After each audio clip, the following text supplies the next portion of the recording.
Salamat po sa Panginoon sa mensahe niya po ngayong gabi. At buhat po sa ating celebration ngayon. Hindi po lang ito basta celebration, ito po yung pag-alala po sa ating kapatid na nauna na po sa atin sa piling ng Panginoon. Ito po yung pagkakataon din para yan, sa paggugunita po sa kanyang buhay na sa kabutihan ng Diyos naranasan po natin ang pag-ibig niya, ang paglilingkod niya po din, pagiging example niya po sa paglilingkod kay Kristo. Ngayon po, arito po yung mga supling po nila. Amen. Supling po ni Mama. Ayan, Mama Arlene. Tawagan po natin ang ating mga kapatid mula sa panganay hanggang sa bunso nilang anak. Tawagan ko po si Kuya J. Sam Blessing bilang mensahe po sa oras na ito.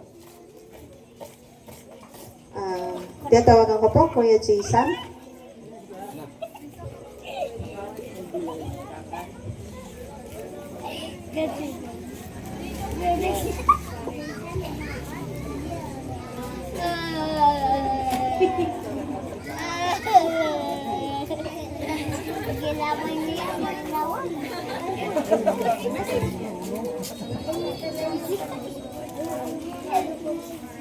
Hello. Diyos pa rin nabanggi sa lubog ka po. Salamat po sa inyong banggi pag attender niya na Word of God. At the same time, sa first death anniversary kan sa mong ina, si Arlene Bis.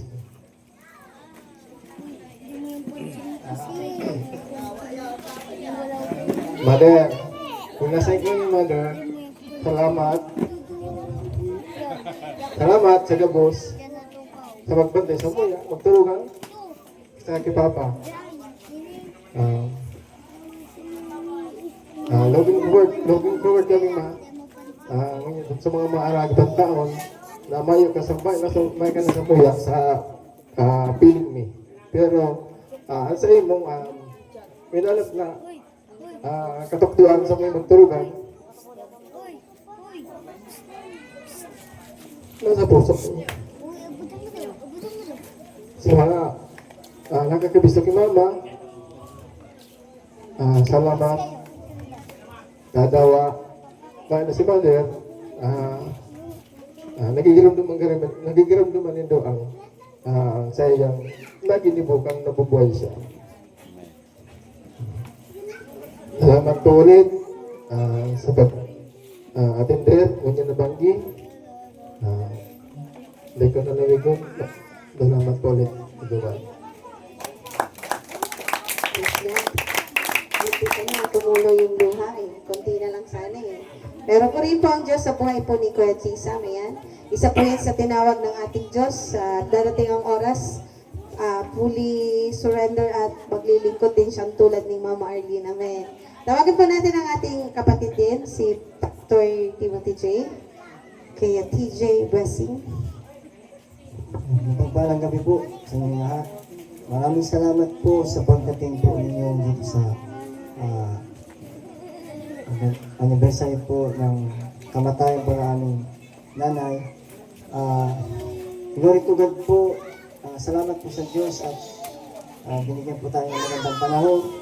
Binigyan po tayo ng pagkakataon. Ang rason po kung bakit meron pong ganito. Binigay po o kinuha po ang aming ina dahil po may purpose. Ito po yung purpose. Na marinig ko po mismo sa alagad ng Diyos na ginamit po sa gabi ito ang salita niya at ginamit po ang anniversary niya upang po kayong makarinig ng banal na salita. Kung iisipin po natin, ngayon ko lang po talaga na nag-sink in po sa akin na napakabilis po ng panahon. 1 year na kaagad. At ito pong 1 year na to, ito po pala yung pinakamasakit. Itong 1 year na ito. Kasi po ito yung parang magkaan sa akin na talagang wala nang balikan. Wala na.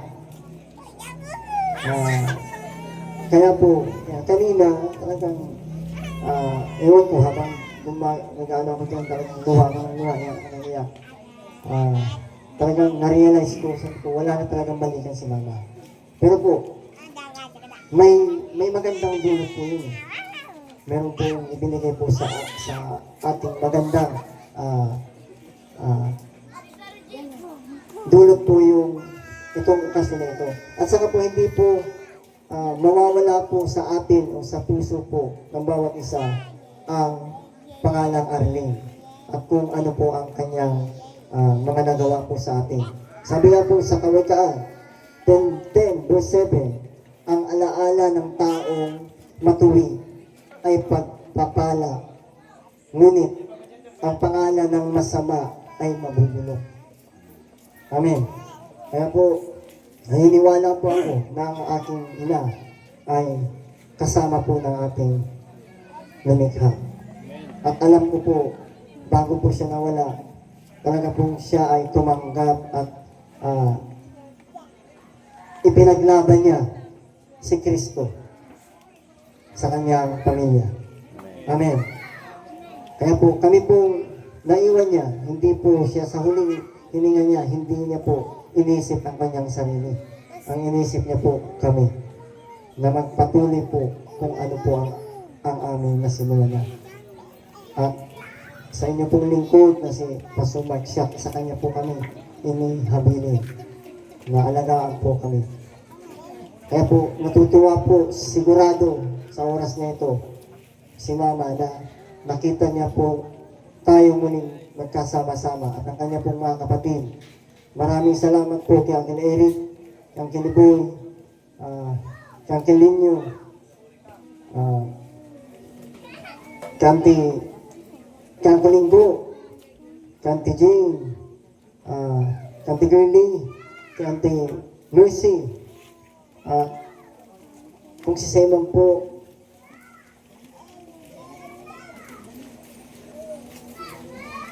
yan, tapos si Uncle Junjun, yan, natauban ka ng ilaw, mahibi na naman ko na to. Yan, tapos si Auntie Karen, kung si Simon po dahil pala, sana po maintindihan niyo, kadakol po kaya nagkapadangat kay Mama. Yan, salamat kay Ate Lourdes, na dahil naanggot sa atop, napiglagan kami ng hotel. Asin po, kay Uncle Martin, asin po ang sa mga ama, pasalamat kami na nagpapakusog siya para sa mo. Asin alam ko po na tunay po siyang babaguhin ng ating Diyos na buhay.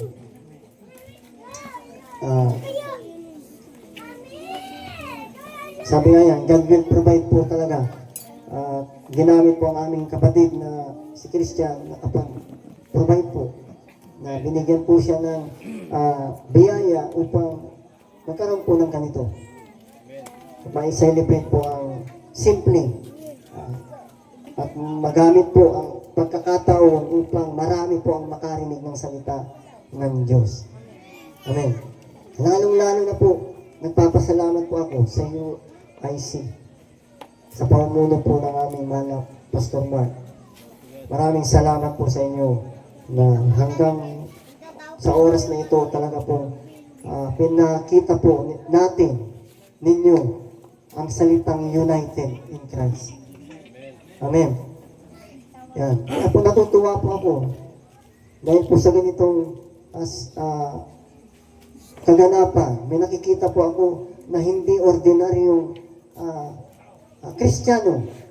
Amen. Na gustong makakilala kay Kristo. Kanina pumipikit. Alam kong hinihipo sila ng ating Diyos sa pamamagitan ng mga awitin. Amen. Yung mga bihirang nakikita kong tao, huminto at nag-praise. Si Mama Joy, sumasayaw. Amen. Kaya po, yan, alam ko kung nandito si yan, at si Ana. Maraming salamat at nakapag at alam kong busy ka. Yan, kay Erica, sa papa po ni Erica, si tatay na nagpahirap po ng isang system. Maraming salamat po. Gusto ko lang pong iwanan po sa ating lahat na hindi niyo po kayang magbago kung kayo lang. Tayo po ay makakapagbago kung tatanggapin po natin ang ating tagapagligtas na si Yesu Kristo ang siyang gagalaw sa ating buhay. Glory to God po yan. Patunay po, alam niyo po kung gaano po ako binago ng Diyos na buhay. Hallelujah. Kaya, yan. Sa hindi ko po nabanggit, maraming salamat po. Kaya ko Larding na ilinggo. Thank you po. Mama,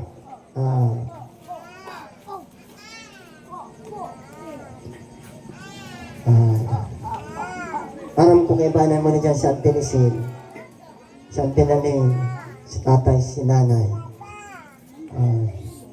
Sabi, kalimutan ko na yung verse. Kung may first death anniversary, meron pong eternal reunion.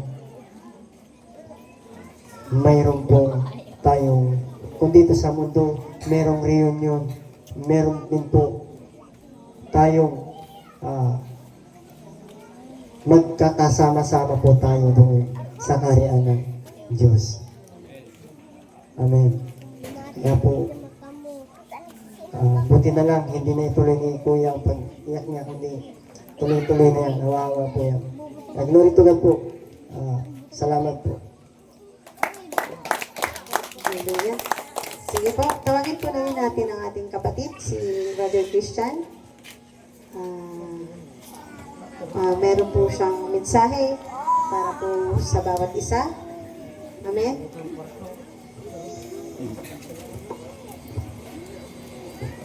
Brother Christian.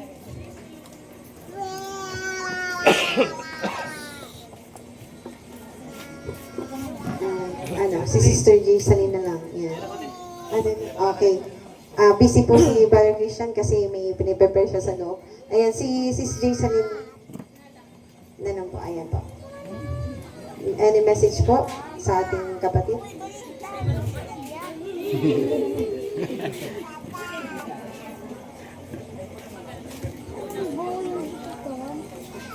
Magandang gabi po sa inyong lahat. So, unang-una, salamat sa ating Panginoon sapagkat nagkaroon tayo po ng gantong gawain sa pamamagitan po ng first death anniversary po ni Mama. Actually, ito po talaga, gantong gawain. Nabivision na po yan dati ni Mama. Ito talaga, gustong-gusto niya po itong mangyari dito po sa San Rafael, sa bahay namin mismo. So, glory to God po kasi nangyari siya dito. Ngayon po mismo sa kanyang first death anniversary. At maraming salamat po, especially po sa mga ka-churchmate namin sa UIC. Kitang-kita po namin kung paano kamahal ang aming pamilya po sa tulong.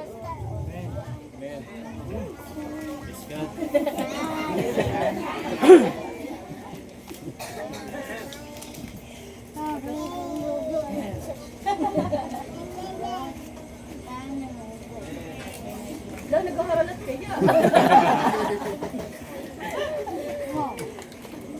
Yun po. Maraming salamat po sa lahat ng tulong nyo. Kahit wala man po kaming maibigay pabalik, pero andyan po kayo para tumulong po sa amin. Maging sa amin po mga pamilya, alam ko po, kapag nung nawala po si Mama, hindi po kayo nawala, na tumulong po sa amin, gabayan po kami. Kaya maraming salamat po. Alam ko po si Mama masayang-masaya na kapiling ng ating Panginoon. Yun lang po. Thank you. Praise God. Napakabuti talaga ng Diyos sa buhay. Nakita po natin kung ano po yung supling ni Mama. Ano po? Magaganda at guwapa. Ano po? Amen. Parang hindi na naman kayo naniniwala. Ba't huwag nyo nang tingnan po si Pastor TJ? Sabi, Amen. Mga gwapo at magaganda po talaga yan. Amen. Okay, tawagan po natin si Papa Sammy. Parang last message po ngayong gabi. Amen. Papa Sammy, any message po sa mga dumating na bisita?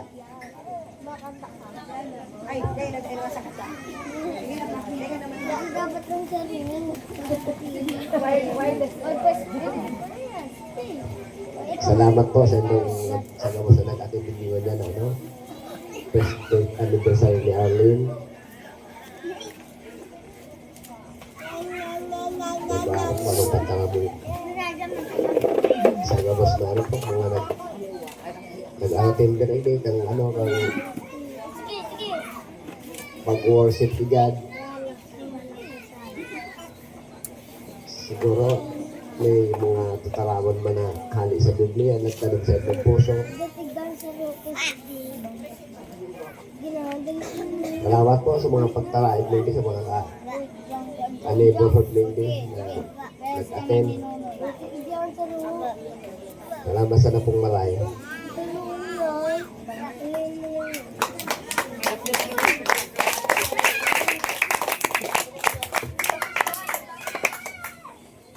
Okay. Amen. Glory to God po sa lahat. And puri po ang Diyos na buhay sa bawat isa pong nandito. Pagpalain po kayo ng Diyos sa buhay. Sumayin niyo po ang kagandang loob. Nandito po tayo sa bago po tayo mag-bless ng food.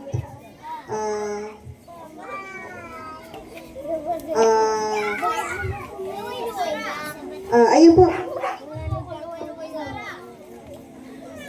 Any message, Noy?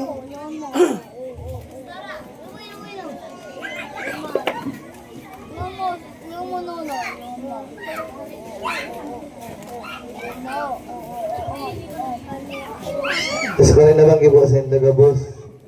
Ano kaya ko pagalon sa kaday pa nakarigos. Salamat po sa nagabot. Diyos mo rin naman sa nagabos. Salamat po. Ayan, talagang maiksi lang talaga siya mag-message. Ano po. Sige po sa worship team para po sa closing prayer po and closing remarks po natin.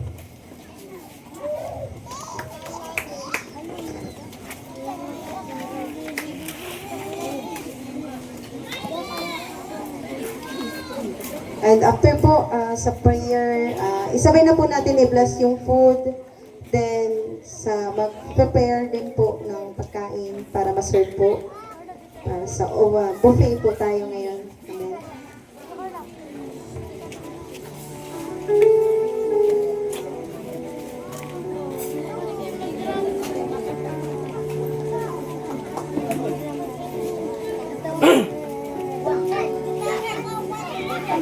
Sa